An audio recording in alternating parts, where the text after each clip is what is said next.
Friends, Telugu Desam పార్టీలో ముసలం పుట్టిందా? సీనియర్లంతా పార్టీని విడిచి వెళ్ళిపోవడానికి నిర్ణయించుకున్నారా? సిద్ధమవుతున్నారా? ఏం జరగబోతుంది? తాజా పరిణామాల నేపథ్యంలో ఈ విషయం స్పష్టంగా అర్థమవుతుంది. ముఖ్యంగా పార్టీకి వెన్నుదన్నుగా ఉన్నటువంటి గుంటూరు మాజీ ఎంపీ రాయపాటి సాంబశివరావు లాంటి వాళ్ళు ఇప్పుడు పార్టీని ఎందుకు ద్వేషిస్తున్నారు? రాయపాటి సాంబశివరావు కుమారుడు రంగారావు చాలా తీవ్రమైన దుర్భాషలతో చంద్రబాబుని దురుమాడారు.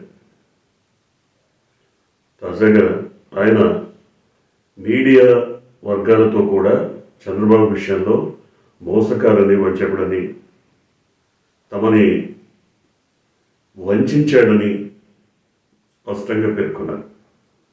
అదొకటే కాదు, అనేక రకాల తీవ్రమైనటువంటి ఆరోపణలు కూడా చేశారు. టికెట్ ఇస్తానని చెప్పి 150 కోట్లు తీసుకున్నారని ఆరోపించారు. తమకు చెందినటువంటి Tolstoy company Polavaram project contract ఏదైతే తమకు వచ్చిందో దాన్ని కాదని నవయుగ కంపెనీకి మార్చారని దుయ్యబట్టారు. పోలవరం ప్రాజెక్టుని డబ్బుల కోసం కకృతిపడి నాశనం చేశారని ఆరోపించారు. తండ్రి కొడుకులు ఇద్దరూ కూడా కేవలం డబ్బుల కోసమే పార్టీని నడుపుతున్నారని, అది పార్టీ రాజకీయ పార్టీ కాదని, ఫక్తు వ్యాపార సంస్థగా మారిపోయిందని వెల్లువెత్తినటువంటి నిరసన వ్యక్తం చేశారు. అంతేకాదు, ఎక్కడో రాయలసీమలో చిత్తూరు జిల్లాకు చెందినటువంటి చంద్రబాబు నాయుడు తన తనయుడిని తీసుకొచ్చి గుంటూరు జిల్లా మంగళగిరిలో నిల్చోబెట్టడం ఏంటని, అక్కడ అది పూర్తిగా బీసీల నియోజకవర్గం అని, బీసీ సామాజిక వర్గం అత్యధిక ఓట్ల బలం కలిగి ఉన్నటువంటి ప్రాంతమని తెలిసి కూడా తన కొడుకుని నిల్చోబెట్టి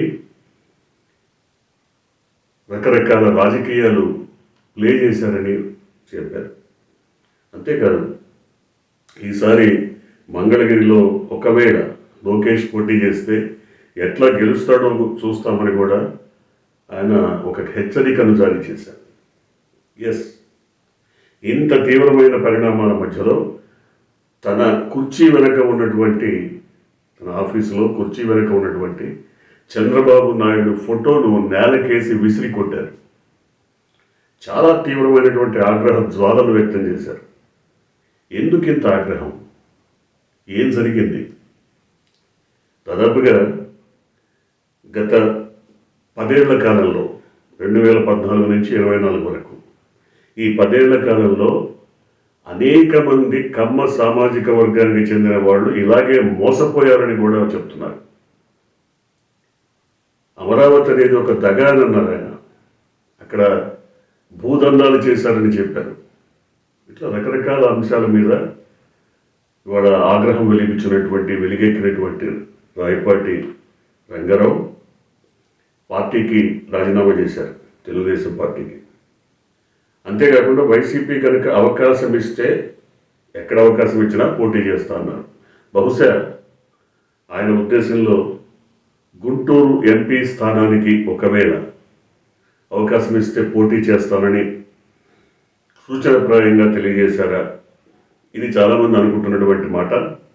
నిజానికి కేశినేని నాని విజయవాడ ఎంపీగా గెలిచి పార్టీ కోసం కష్టపడి కృషి చేసి అంతర్గత వైరుధ్యాలు, విభేదాలతో బయటకు వచ్చి వైఎస్ఆర్సీపీలో చేరిన 24 గంటలు గడవక ముందే ఆయనకి విజయవాడ ఎంపీ స్థానం దక్కింది వైసీపీ నుంచి. అందువల్ల తొందరపడకపోతే టికెట్లన్నీ అయిపోయాక, అందరికీ ప్రకటించేశాక పార్టీలో చేరినా ఫలితం ఉండదని భావించారో ఏమో రాయపాటి రంగారావు. ఎక్కడ పోటీ చేసినా, పోటీ చేయమన్నా, ఎక్కడ అవకాశం ఇచ్చినా పోటీ చేస్తానని వైఎస్ఆర్సీపీ తరఫున నిలబడతానని స్పష్టంగా వెల్లడించారు. అంటే బహుశా గుంటూరు స్థానమే వాళ్ళకి సరైనటువంటి వేదికగా కనబడుతోంది. మరొక వ్యక్తి లింగమనేని శివరాం ప్రసాద్, ఎన్టీఆర్ కాలం నుంచి ఉన్నటువంటి నాయకుడు, సీనియర్. ఆయన కూడా చంద్రబాబు పక్షాన జగన్మోహన్ రెడ్డిని తిట్టకుండా తిట్టినటువంటి వ్యక్తి. అనేక రకాల అసభ్య పదజాలం వాడినటువంటి వ్యక్తి. ఆయన కూడా ఇవాళ పార్టీకి రాజీనామా చేశారు. జగన్మోహన్ రెడ్డి చేసినటువంటి పథకాలను మెచ్చుకున్నారు. రాయపాటి రంగారావు ఏ విధంగానైతే జగన్మోహన్ రెడ్డి పథకాలను అద్భుతమని కీర్తించారో, లింగమనేని శివరాం ప్రసాద్ కూడా అదే విషయాన్ని పేర్కొన్నారు.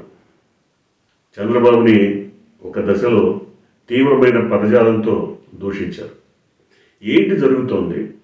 నిన్న మొన్న కేసినేని నాని బయటకు వచ్చిన తర్వాత తెలుగుదేశం పార్టీకి చెందినటువంటి అనేక మంది ఆయన మీద దుమ్మెత్తిపోశారు. నువ్వు పార్టీకి లాయల్గా ఉంటే నీకు టికెట్ దక్కేదను, లేదా లాయల్గా ఉన్నందువల్లే 2 సార్లు దక్కింది, నువ్వు పార్టీని మొదటి నుంచి విభేదిస్తున్నావను, లేదా వైఎస్ఆర్సీపీ నాయకులతో అంతర్గత సంబంధ బాంధవ్యాలు కలిగి ఉన్నావను, లేదా వైసీపీకి కోవర్టుగా పనిచేసిన రకరకాల భూషణలతో ఆయన పైన వ్యంగ్యాస్త్రాలు, విమర్శలు సంధించారు. ఇప్పుడు రాయపాటి రంగారావు పైన కానీ, లింగమనేని శివరాం ప్రసాద్ మీద కానీ ఇలాంటివే సంధించే అవకాశం కనపడుతుంది. కానీ నిజానికి వైసీపీలో అలకలు, లేదా బుజ్జగింపులు, కోపతాపాలు, పార్టీని వేయడం, ఇవన్నీ కూడా వాళ్ళకి టిక్కెట్ ఇవ్వను అని స్పష్టంగా, ధైర్యంగా జగన్మోహన్ రెడ్డి చెప్పిన తర్వాత జరుగుతున్నాయి. మరి టీడీపీ విషయానికి వస్తే ఇంతవరకు టికెట్ల ప్రస్తావనే లేదు. కానీ లోకేశం, చిట్టినాయుడు తనదైన శైలిలో జాబితాల రూపకల్పనకు ప్రయత్నిస్తున్నాడు. తత్ఫలితంగా అనేక మంది మరి కొత్త వాళ్ళు ఆయనకు ఎంతో ఎంతో సమర్పించుకొని టిక్కెట్లు తెచ్చుకుంటున్నారు అన్నది ఇలాంటి నాయకులు చెప్తున్న మాటలు. సో వీళ్ళందరూ ఏం చెప్తున్నారు? కొత్తగా వచ్చిన వాళ్ళకి అవకాశం ఇస్తామన్న పేరుతో పాత వాళ్ళని, పార్టీ కోసం కష్టపడ్డ వాళ్ళని వదిలించుకుంటున్నారు. ఏ కుట్టి సాకులు ఏవో చెప్పి మొత్తం మీద వదిలించుకుంటున్నారు. చూడాలి. ఎందుకంటే టీడీపీలో ఒక ముసలం పుట్టింది. గత 5 సంవత్సరాల కాలంలో వైసీపీ పక్షాన నిలబడటానికి కనీసం ఒక్క కమ్మ సామాజిక వర్గానికి చెందిన వ్యక్తి అయినా ఉన్నత స్థాయిలో ఉన్నవాళ్ళు ముందుకు రాలేదు.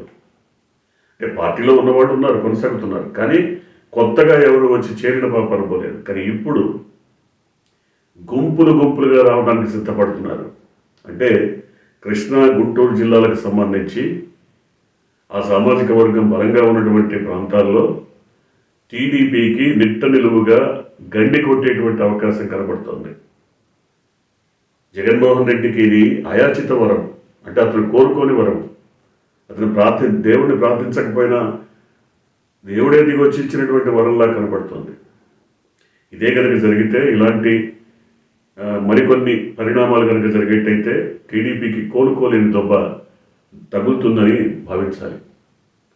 ఇప్పటికైతే టీడీపీ ఇంకా మేకపోతు గాంభీర్యంతో ముందుకు సాగుతోంది తప్ప, నిన్న ప్రకటించినటువంటి దాదాపు 50 అసెంబ్లీ స్థానాలు, 9 పార్లమెంట్ స్థానాల్లో కూడా బీసీలకు పెద్దపీట వేశారు జగన్మోహన్ రెడ్డి. అంటే జనరల్ స్థానాల్లో కూడా బీసీలకు ఇచ్చారు.